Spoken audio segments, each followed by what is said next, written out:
खबर राजस्थान से, क्योंकि जबरदस्त सियासी हलचल वहां पर है। सुप्रीम कोर्ट से स्पीकर अपनी याचिका वापस ले सकते हैं, इस तरह की खबर आ रही है।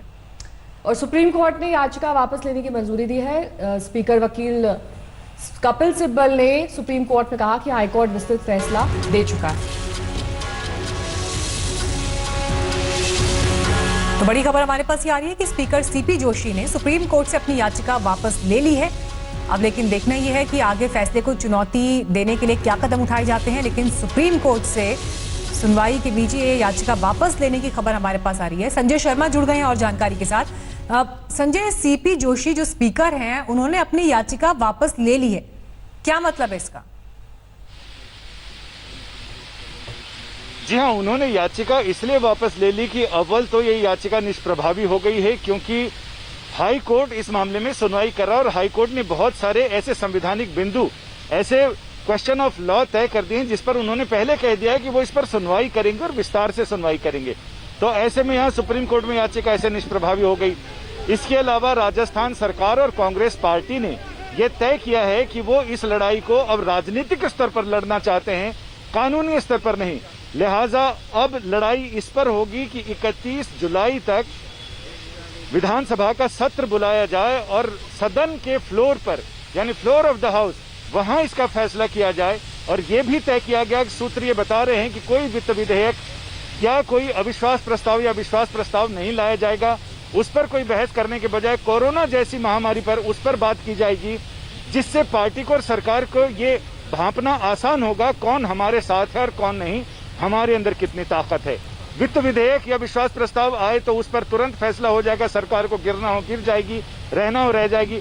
लेकिन ये ऐसा करना चाहते हैं कि सांप भी मर जाए और लाठी भी ना टूटे, तो ऐसी ठक ठक करेंगे जिससे कि सांप भी मर जाए और लाठी भी ना टूटे, लिहाजा इनका काम हो जाए। और ऐसे भी संविधान के जानकार जो हमने कई सारे सीनियर एडवोकेट से बात की, उनका कहना है कि गवर्नर के पास बहुत कम गुंजाइश रह जाती है कि अगर मंत्रिमंडल ये पास कर दे कि उन्हें सत्र बुलाना है तो उसको रोकने के लिए उनके पास बहुत कम अधिकार होते हैं। लिहाजा ऐसे में उनको सत्र बुलाना ही पड़ेगा और सत्र बुलाने के बाद ये कोशिश करेंगे कि ऐसे राजनीतिक हालात बनाए जाएं जिससे ये पता चल जाए कौन हमारे साथ है कौन नहीं। और अदालत की लड़ाई तो बहुत लंबी चलेगी, उतनी सब्र इनके पास नहीं है। जी संजय, लौटेंगे आपके पास, लेकिन जो ये कांग्रेस की स्ट्रैटेजी में अचानक से बदलाव दिखाई दे रहा है, उसका असर आप सड़कों पर भी अब देख लीजिए, क्योंकि कांग्रेस के नेता, कांग्रेस के कार्यकर्ता अब सड़क पर उतर रहे हैं। और इसी बात की जानकारी हमारे संवाददाता भी दे रहे थे कि कानूनी लड़ाई में उलझने की बजाय कांग्रेस को ये लग रहा है कि क्यों ना इस लड़ाई को चाहे विधानसभा में अपने स्तर पर देखा जाए, रणनीति को बदला जाए, लेकिन कानून से हटकर दूसरा रास्ता अख्तियार किया जाए और फिर भांपा जाए कि परिस्थितियां क्या है। तो कहीं पर गिरफ्तारियों की तस्वीर आप देख रहे हैं, तो कहीं पर धरना भी दिया जा रहा है। लेकिन देखिए नया, यहाँ पर एक बहुत दिलचस्प तस्वीर ये दिखाई देती है कि खुद अशोक गहलोत ने ये बयान दिया कि अगर परिस्थितियां नहीं सुधरती तो राजभवन का घेराव हम करेंगे। लेकिन कांग्रेस को भी ये बात समझ में आ रही है कि अगर राजस्थान में राजभवन का घेराव किया तो परिस्थितियां इतनी ना बिगड़ जाए कि राष्ट्रपति शासन तक बढ़ जाए, और इसीलिए दूसरे सूबों में, दूसरे राज्यों में राजभवन का घेराव या सड़कों पर घेराव हो रहा है। इस बीच सियासी घमासान भी जारी है। वार पलटवार कांग्रेस और बीजेपी में लगातार चल रहा है। भारतीय लोकतंत्र के अंदर दो ऐसे वृतांत पिछले 2 सप्ताह में हुए हैं जो आज तक के इतिहास में कभी भी नहीं हुए, और इसी वजह से हम लोग ये कह रहे हैं कि एक प्रकार से लोकतंत्र का अपहरण हो गया है और प्रजातंत्र का एक तरीके से कत्ल हमारे देश के अंदर हो रहा है। नेहरू जी के जमाने से लेके राहुल गांधी के जमाने तक इस देश में लोकतंत्र पर आघात, आपातकाल, अनुच्छेद 356 का दुरुपयोग और संवैधानिक संस्थाओं का अपमान, ये इनकी फितरत रही है। स्पीक अप फॉर डेमोक्रेसी ये कांग्रेस कैंपेन चलाए तो इससे कांग्रेस के पाप धुलने वाले नहीं है। शरद कुमार हमारे संवाददाता से तमाम जानकारी के साथ हमारे साथ जुड़ गए हैं। शरद, बीजेपी तो यही चाहती है कि राजस्थान में राष्ट्रपति शासन लागू हो जाए, ऐसे में कांग्रेस कहीं ना कहीं उनको ये मौका दे रही थी और वक्त पर क्या वो सचेत हो गई है, या फिर ऐसा हो सकता है आने वाले वक्त में, क्योंकि कहीं ना कहीं तस्वीर साफ नहीं हो रही है राजस्थान की और ये अच्छा नहीं है पूरे प्रदेश के लिए।